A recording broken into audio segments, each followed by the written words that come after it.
Numbers 15.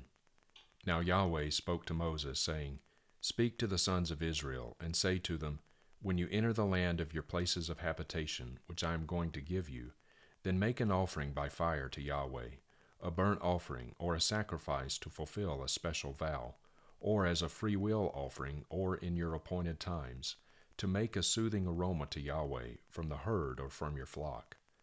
And the one who brings his offering near shall bring near to Yahweh a grain offering of 1/10 of an ephah of fine flour, mixed with 1/4 of a hin of oil.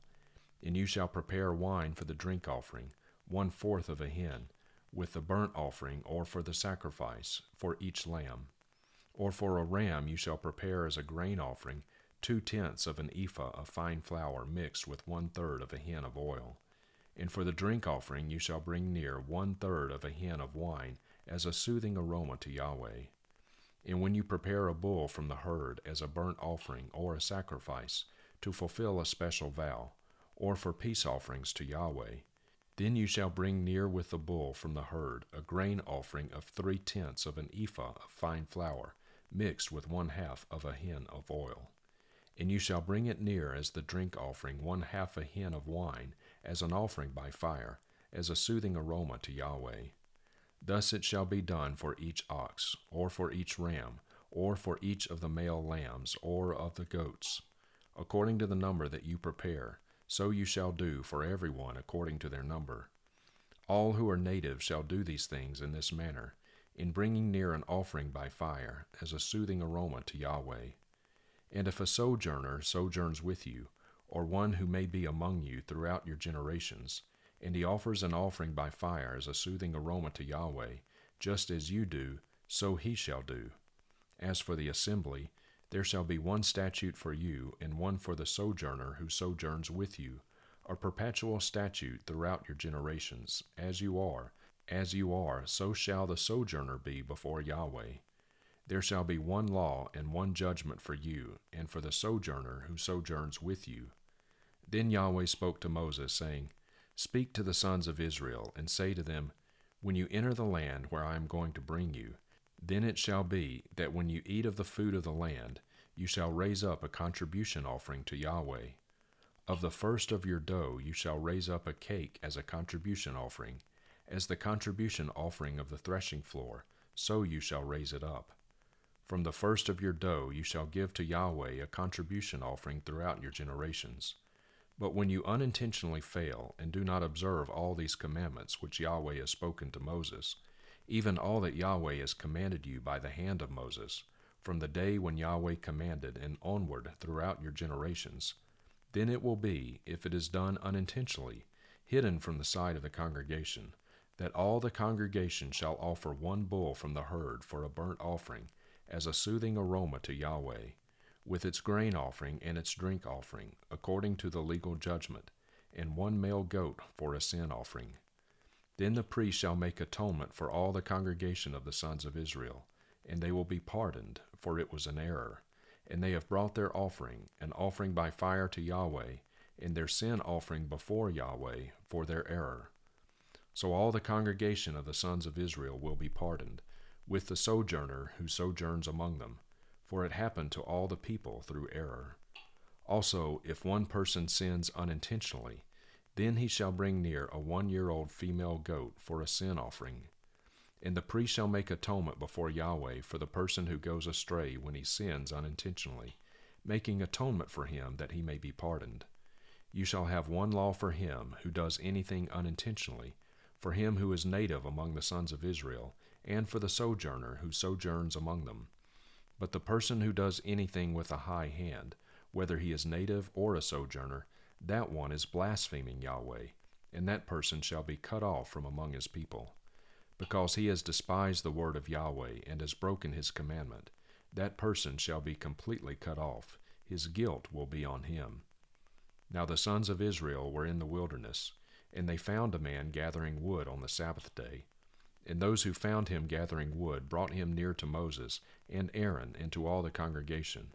And they put him in custody because it had not been declared what should be done to him. Then Yahweh said to Moses, The man shall surely be put to death. all the congregation shall stone him with stones outside the camp. So all the congregation brought him outside the camp, and stoned him to death with stones, just as Yahweh had commanded Moses. Yahweh also spoke to Moses, saying, Speak to the sons of Israel, and tell them that they shall make for themselves tassels on the corners of their garments throughout their generations, and they shall put on the tassel of each corner a cord of blue.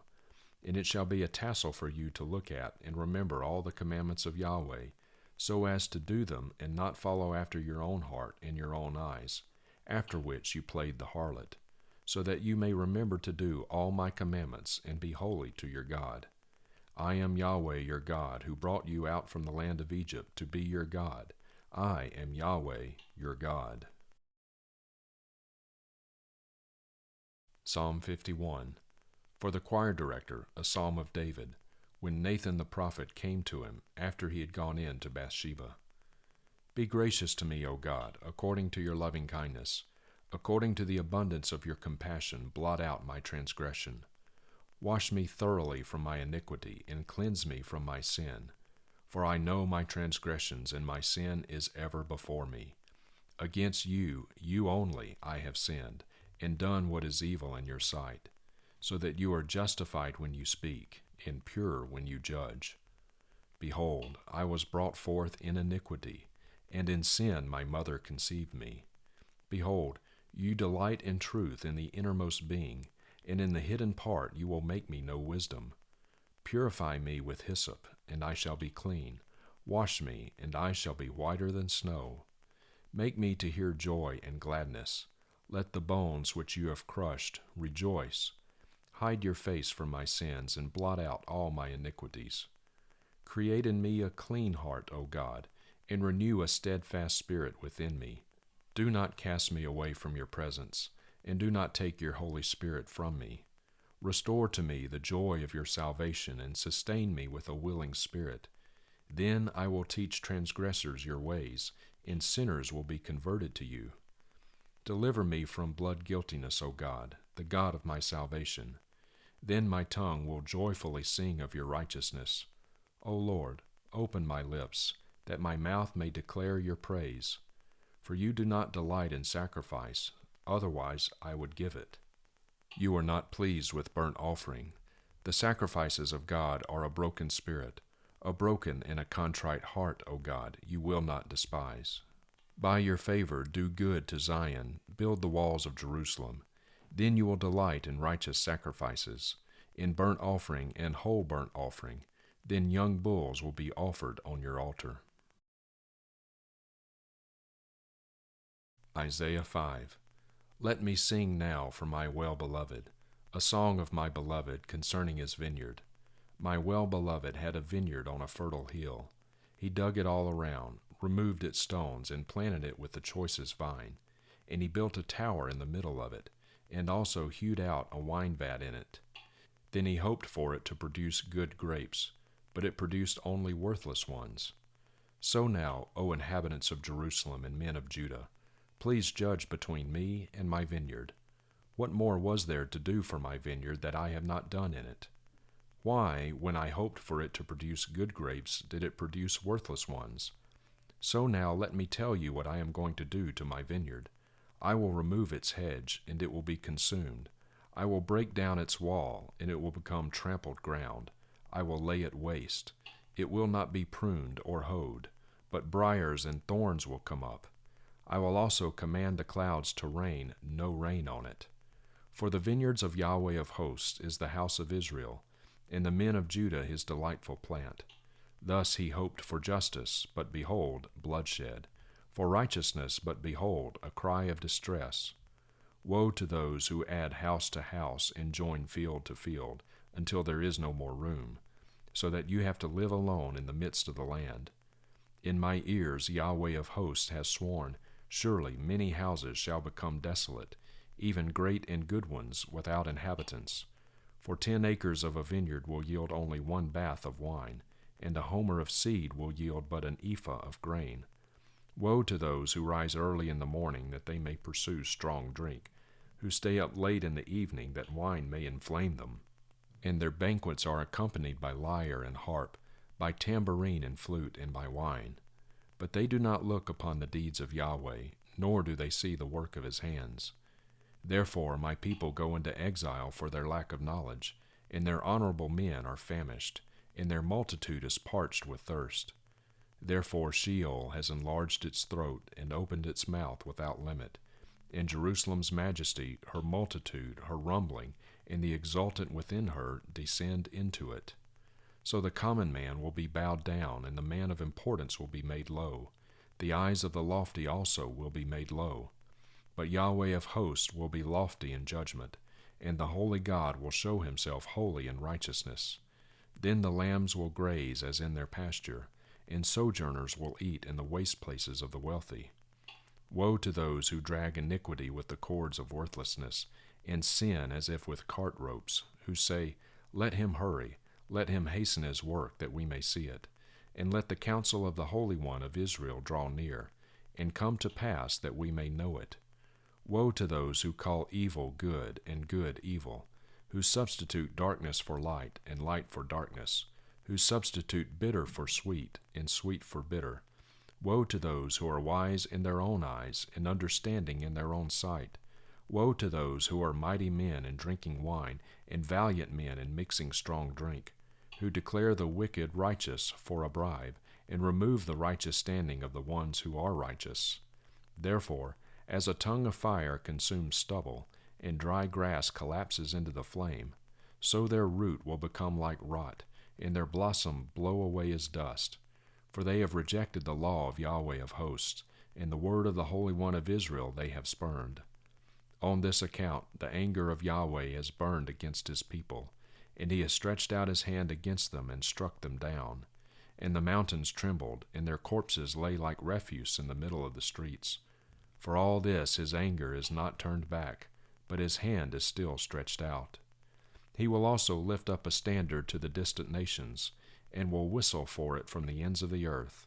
And behold, it will come with speed swiftly. No one in it is weary or stumbles, none slumbers or sleeps, nor is the belt at its waist undone, nor its sandal strap broken. Its arrows are sharp, and all its bows are bent. The hoofs of its horses seem like flint, and its chariot wheels like a whirlwind. Its roaring is like a lioness, and it roars like young lions. It growls and seizes the prey, and carries it off with no one to deliver it. And it will growl over it in that day like the roaring of the sea. If one looks to the land, behold, there is darkness and distress. Even the light is darkened by its clouds. Hebrews 12. Therefore, since we have so great a cloud of witnesses surrounding us, laying aside every weight and the sin which so easily entangles us, let us run with endurance the race that is set before us, fixing our eyes on Jesus, the author and perfecter of faith, who, for the joy set before him, endured the cross, despising the shame, and has sat down at the right hand of the throne of God. For consider him who has endured such hostility by sinners against himself, so that you will not grow weary, fainting in heart. You have not yet resisted to the point of shedding blood in your striving against sin, and you have forgotten the exhortation which is addressed to you as sons. My son, do not regard lightly the discipline of the Lord, nor faint when you are reproved by him. For those whom the Lord loves he disciplines, and he flogs every son whom he receives. It is for discipline that you endure. God deals with you as with sons. For what son is there whom his father does not discipline?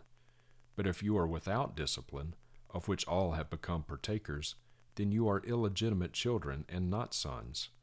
Furthermore, we had earthly fathers to discipline us, and we respected them. Shall we not much rather be subject to the Father of spirits and live? For they disciplined us for a short time as seemed best to them, but he disciplines us for our benefit, so that we may share his holiness. And all discipline for the moment seems not to be joyful, but sorrowful. But to those who have been trained by it, afterwards it yields the peaceful fruit of righteousness. Therefore, strengthen the hands that are weak and the knees that are feeble, and make straight paths for your feet, so that what is lame may not be put out of joint, but rather be healed. Pursue peace with all men, and the sanctification without which no one will see the Lord, seeing to it that no one falls short of the grace of God, that no root of bitterness springing up causes trouble, and by it many are defiled, that also there be no sexually immoral or godless person like Esau, who sold his own birthright for a single meal. For you know that even afterwards, when he desired to inherit the blessing, he was rejected, for he found no place for repentance, though he sought for it with tears. For you have not come to a mountain that can be touched, and to a blazing fire, and to darkness and gloom and whirlwind, and to the blast of a trumpet, and the sound of words, which was such that those who heard begged that no further word be spoken to them. For they could not bear what was being commanded. If even a beast touches the mountain, it will be stoned. And so terrible was what appeared, that Moses said, I am full of fear and trembling. But you have come to Mount Zion, and to the city of the living God, the heavenly Jerusalem, and to myriads of angels, to the festal gathering and assembly of the firstborn who are enrolled in heaven, and to God, the judge of all, and to the spirits of the righteous made perfect, and to Jesus, the mediator of a new covenant, and to the sprinkled blood, which speaks better than the blood of Abel. See to it that you do not refuse him who is speaking. For if those did not escape when they refused him who warned them on earth, much less will we escape who turn away from him who warns from heaven. And his voice shook the earth then. But now he has promised, saying, Yet once more I will shake not only the earth, but also the heaven. Now this expression, yet once more, indicates the removing of those things which can be shaken, as of created things, so that those things which cannot be shaken may remain. Therefore, since we are receiving a kingdom which cannot be shaken, let us show gratitude, by which we may offer to God an acceptable service with reverence and awe, for our God is a consuming fire.